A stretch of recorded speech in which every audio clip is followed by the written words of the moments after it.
Hello guys, today I'm going to introduce our newly developed smoke, this one. This is a plumbing leak test smoke. The size of the smoke is 22 millimeters high and 12 millimeters big. The smoke test is widely considered to be most effective and affordable way to check the leaks, breaks and cracks of the pipelines in homes. The size of the pellets fits most of the pipelines for the smoke test. Now let's take a look at the package. The package is made of a very strong plastic to better protect the smokes inside.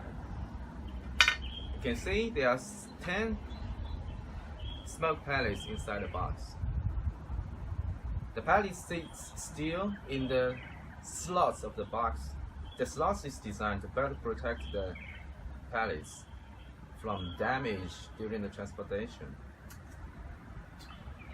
The smoke is at 60 seconds.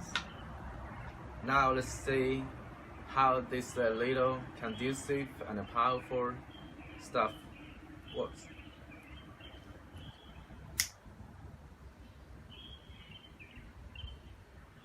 You just light the smoke directly.